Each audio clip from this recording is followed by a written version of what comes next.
free energy exists, and the world leaders don't want to share. Tell the truth, people. Get it out to the world. Let's get to the next caller. Thanks for holding on, everybody. Area code 586. You're live, third phase of moon. Tell us your name. Where are you calling from? Hey, how you doing? My name's Teresa. I'm calling from Michigan. Teresa, doing good tonight. How about yourself? Where are you calling from, Teresa? I'm calling from Michigan. Well, we just, Michigan's like the top 5 hotspot of UFOs going on right now as far as reports over the last year. I think almost over 3,000 plus UFO sightings right there in Michigan. Have you witnessed a UFO out there? Yes, I've witnessed a couple here. I've witnessed a couple. There was one, I was coming up along the lake. I live up along one of the lakes. It's kind of late at night, and all of a sudden this red light just started coming towards me out of the sky. Like, I thought, oh my God, what the hell is that? It was coming at me so fast. And then all of a sudden it just stopped.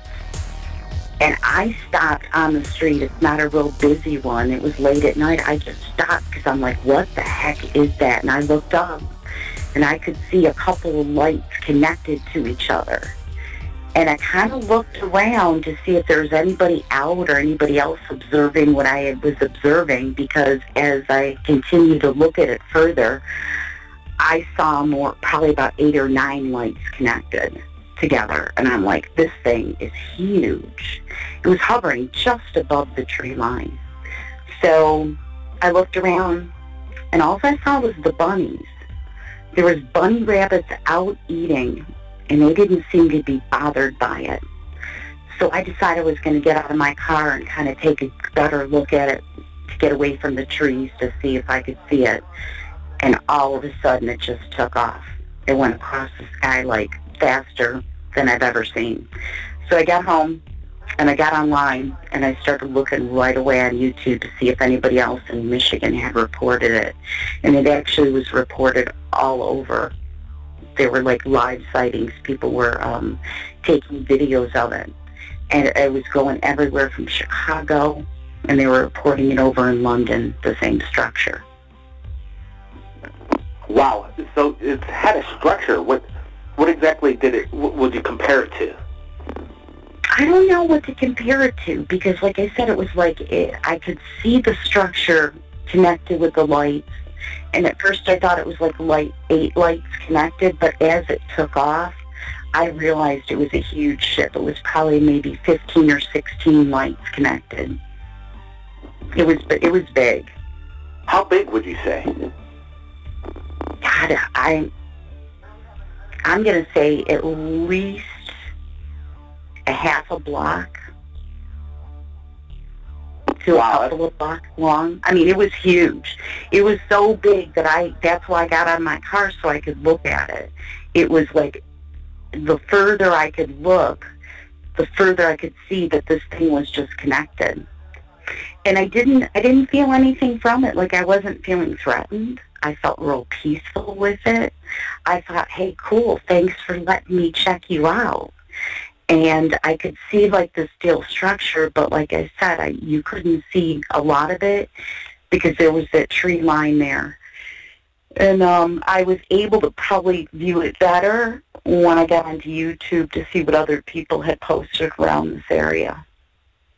So you're on the YouTube, when you're searching in your area that night, was there any videos that were posted? Did you come to your mind to, maybe I should start filming this? No, I didn't even think about it. I was just so amazed by it. Maybe the next time I will. I was just so amazed by the presence, the peace. There was no sound. But like I said, it came at me with that light. And yeah, people had posted videos all over. Like just as I had seen it and reported it, it seemed like other people were doing it. So as it traveled west, I believe towards the Chicago area, everybody was posting videos for like hours. That's how I knew where it was going. It was basically, you're tracking it in real time. This massive... Yeah, I was tracking it real through YouTube. As far as I could, I could track it. You say this craft was approximately maybe 2 to 3 football fields in length? No, I wouldn't say that much, because that's like 1,000 yards. Or 100 yards. I'd say probably it's about 50 yards that I could see one way going north and south. I couldn't necessarily see the east and west length of it. That's where it seemed to be very long. Very long. Yeah, could you tell us exactly what time of day it was? Was it dark outside? It was dark. It was late at night. It was probably about 12:30, 1 o'clock in the morning. There was nobody around, because I looked around to see if there was anybody out on the street that was seeing this thing. And the only thing that was out was the bunny rabbits, and they didn't really seem to be bothered by it. Yeah, it's interesting. Maybe animals aren't threatened by this close encounter of the fourth kind. Or, and you sounded like you weren't threatened by it in any way. Did you feel like there was some kind of presence? A lot of people have this euphoric feeling, obviously, when you see something for the first time, such as this sighting that you're explaining to us right now, describing. Incredible. And you felt comfortable around it. It was just fun. It was just really a fun experience. I felt very comfortable. I did see one ship that was cloaked in storm clouds that I got a really negative feeling from. Really negative. That I shut my back blinds and I basically sent it away with my mind and said, get out of my neighborhood. You're not allowed here. I could just feel the energy. So I could feel the difference. There's a definite difference between those two presents. Well, there's some people that are, commenting right here on the Flash Chat Live. They're saying there's a lot of flying naval recon test flights on the lakes out there, and it could have been military. What would you have to say to that statement? What do you think? Military, extraterrestrial? It could have been. It could have been military. There is no doubt, because I know that the military possesses such technology, probably even far beyond the human capacity can even understand at this point in time. Could have been military. I didn't feel, the one that was peaceful, to me, I felt like that one could just come, it just came in and out through the dimensions. There's no ifs, ands, or buts about that one. It was a dimensional thing. I don't think it was because as fast as it would come in, it'd come out and just show up at different places. I thought that was an interdimensional spaceship. The other spaceship that I saw that was cloaked in the clouds, like I said, I did not like that presence. I didn't feel that was military. I didn't feel that either of them were military. I live by the lake. I see what they do around here. I've seen everything. Neither of these felt military to me. I could be mistaken. Teresa, let me get the what was the date when this experience happened for you, the first one? I'm going to say the first one was 2012. It was probably June. It was warm out. I remember that. I think UFO sightings in that region just started to pick up since 2012, and like I was saying earlier, Michigan is this, new hotspot for UFO activity. Can I get a description of, you're saying craft, and it's hard to explain, was it disc shape or triangular in shape? No.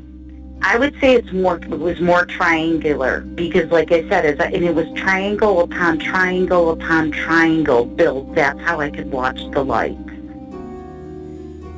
The one that came in through the clouds that I didn't get the good feeling about, that one was a disc shape. Interesting. So, did it make some kind of hostile maneuver, or you just got this feeling like, oh, I don't like this feeling. I feel like I'm being watched. Yeah, I didn't get a good feeling at all. That's why I sent it away with my mind. I'm like, oh, you better get out of here. Don't like you. The other one, I got on my car. You know what I mean? I was like, hey, let's look at this. It was two different feelings and two different expressions. completely. And the one that was cloaked in the storm, I have a friend that lives over the lake in Canada. And I actually was talking to her. It was on a Blog Talk show, and I said, you got a storm heading your way plus an extra surprise. And probably a couple hours later, she contacted me, and she said, are you talking about that ship, the one that was cloaked? And I said, you saw it too? And she said, yeah, it came right over here. And I said, so what was your feeling? She's like, not good at all. Because the storm was heading from west to east, so it was going over to Canada. She just lives directly across from me on the lake. So it's interesting that she had saw the same thing and that she had gotten the same feeling. There's been a lot. I've looked at a couple of videos. There's some guys out on the water that basically saw some of the lights that I saw, and they filmed it.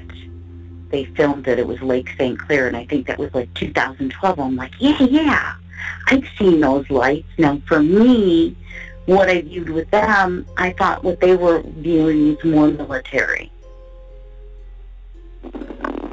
So let me get into a little bit more detail. Teresa, I appreciate the details and calling in third phase. Incredible insight. Let me ask you, when you say it's cloaked, how can you tell if it's cloaked? Is it kind of like knocking out the stars? Is something kind of passing over? Is it bending light? It was cloaked in the clouds. It was cloaked in a storm cloud. It was like came out of a storm cloud because there was a storm coming in the cloud. I was just watching these clouds because they just looked ominous to me. And then when I watched it all happen, I said to myself, I'm like, that ship just came out of another dimension, and I don't like it. I mean, it was just bing, bang, boom. There was no even thinking about it. As soon as I saw it, because I love to watch storms come in, and as soon as I saw this thing come out of a producing storm cloud, I was like, oh, that's bad news.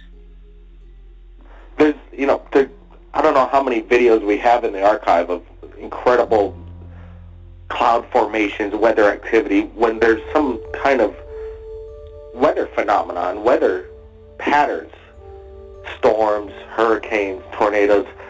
It seems like there's a lot of UFO activity around it. It seems like some people claim, and I believe it, that there's a lot of energy in these clouds and tornadoes that could be harnessed, and they also make for good hiding places. Well, best place to hide is right in a big cloud formation or a storm, and they could definitely handle that kind of weather activity. Teresa, incredible insight again. Is there anything you want to tell our third phase moon viewers? We've got a few minutes left. I appreciate you sharing your stories and sightings. Yeah, well, I thought I'd call in and I thought, well, I wonder if these are some fun stories, but both my experiences.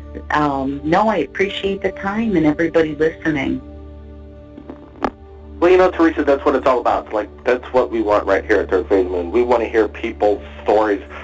It's so genuine when people call in and share. That's what Third Phase of Moon's all about. We're going to be back next week, Friday, and time has changed because the daylight savings has kicked in for the major part of the United States. So right now on the East Coast, now it's changed over to 12 a.m. in the morning and 9 p.m. on the West Coast.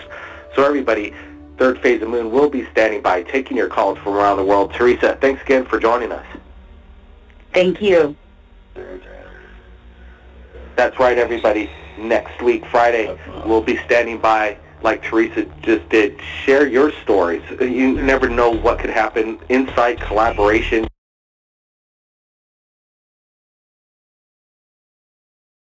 People from the area witness the same things.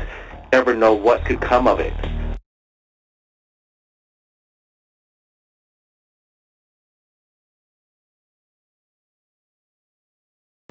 New details into Hangar 52, the movie, next week. Exclusive details on when and how you can watch Hangar 52. We're not alone. Blake Cousins, everybody. Keep your eyes on the skies. We're not alone. We'll see everybody again next time.